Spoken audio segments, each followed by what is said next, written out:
Buongiorno a tutti.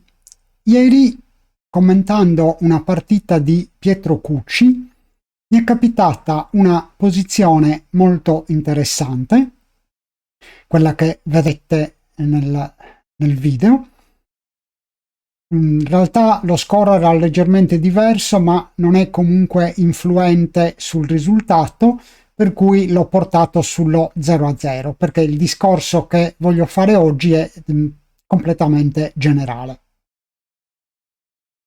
Il bianco ha un'ottima posizione, cuba, e il blu deve decidere se accettare o rifiutare.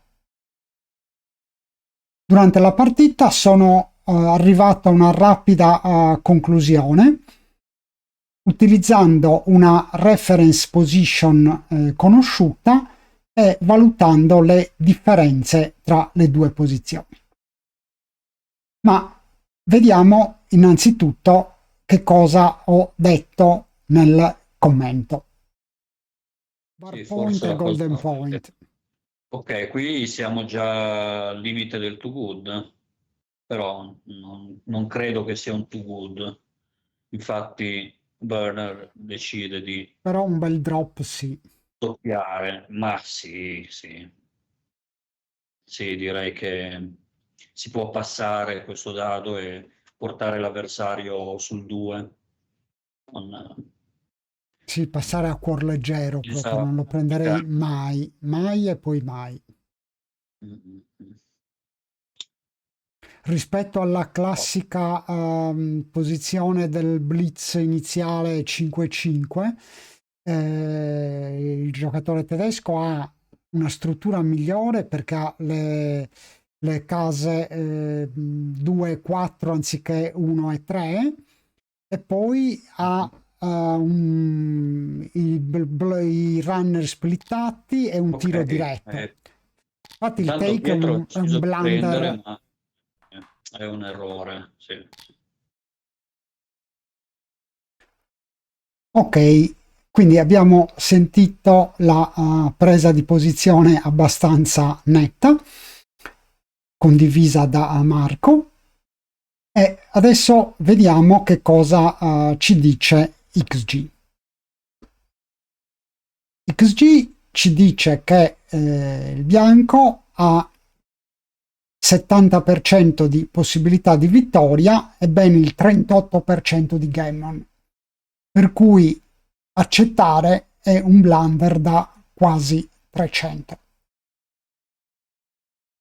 Nel commento ho fatto riferimento a una classica posizione del blitz iniziale 5-5. Adesso la vediamo. Ho detto che la differenza è che il bianco ha le case 4 e 2 anziché 3 e 1 e poi ha i runner splittati con un tiro diretto. In realtà la posizione iniziale è questa, ma non cambia, pedina sull'8 o sul 7 non cambia sostanzialmente.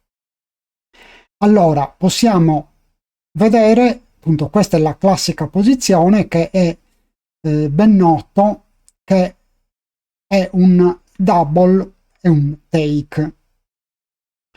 Vediamo appunto che XG ci dà il 62% di possibilità di vittoria col 32% di game. Quindi questo è il nostro riferimento. Vediamo adesso però le differenze. Ovviamente avere le case 3-1 anziché 4-2 è peggio, quindi la posizione in partita è migliore. Quindi in questo caso vediamo come cambia il giudizio di XG e vediamo che le possibilità di vittoria salgono al 65,5 e i gammon al 33.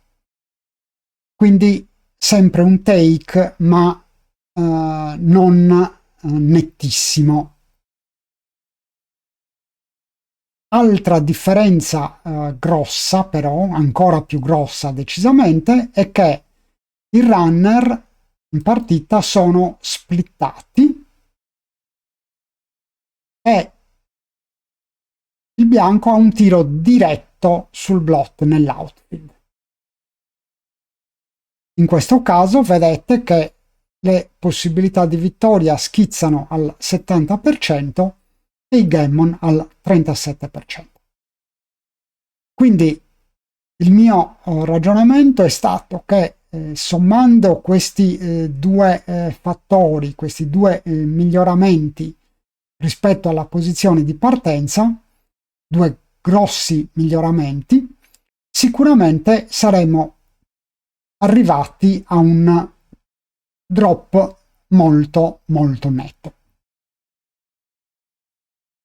E sono particolarmente contento sia del fatto che XG ha confermato la mia valutazione, ma principalmente per il fatto che ho applicato senza esitazioni, proprio mi è venuto totalmente naturale, una reference position per prendere una decisione su una posizione capitata in partita.